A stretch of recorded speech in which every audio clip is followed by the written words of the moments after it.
Beautiful closing remark about the significance of June 12th. I'm a journalist, and I was part of what happened on June 12th. If I always recall that on that June 12th, very early in the morning, I was coming from our production of our magazine, the news magazine then. Of course, I think there was a coffee or something, and we had to run to beat that coffee so that we can join the queue. It was the first election that we had in our country where people queued behind the poster of the candidate. So it was very transparent. Everybody saw what happened.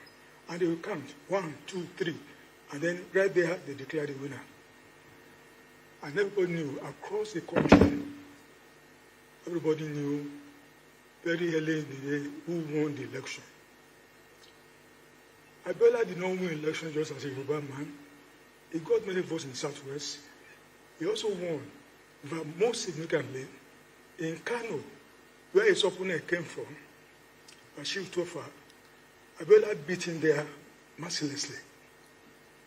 So what Abiola got was a pan-Nigeria mandate. A Yoruba man who won, who defeated a northerner in the north, who defeated him in his own base.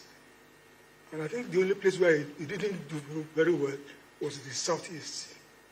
But in the south-south, Abiola won also in that place. So it was very disappointing for many Nigerians, to us as journalists, when that election was cancelled. But they used the word annulment. And that's what led to what you saw, the protests, and it's so degenerated that people were running out of the country, journalists were imprisoned, politicians were incarcerated, people ran away from Nigeria, and so on. And the military, they tried to hide what happened. They tried to tell us, oh, there was no winner, but there was a winner. I remember my own magazine, we published the result of that election because there was a winner. As AGF said, the result has already been collected at all the states level.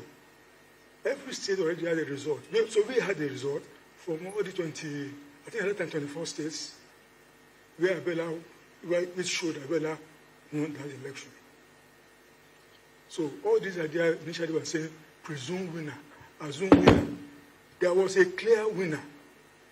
And that was why it took many years before President Buhari did the needful by recognizing Abiola as the winner of the election, by giving him the highest honor in the land, GCFR, which means he made him a posthumous president of this country. So June 12 is a day of democracy, a day that shows that we as Nigerians, we can go to the polling station, make our choice known, vote the way we like, and then support any kind they want to support, and you get a winner.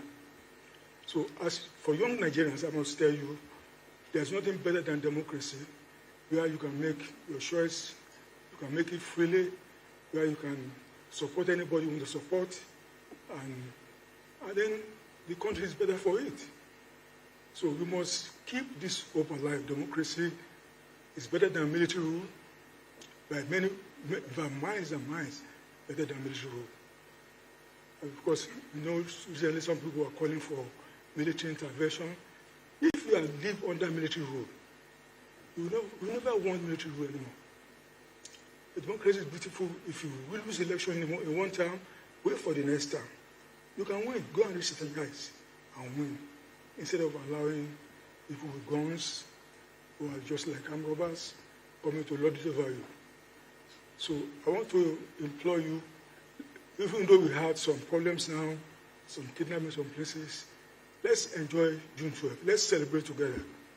June 12th has come to stay.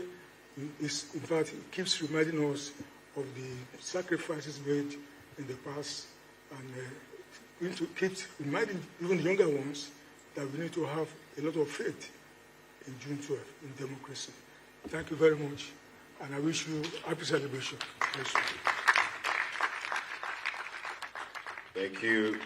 Very distinguished ladies and gentlemen, I give you Mr. Bayo Onanuga. Please a round of applause for him once again.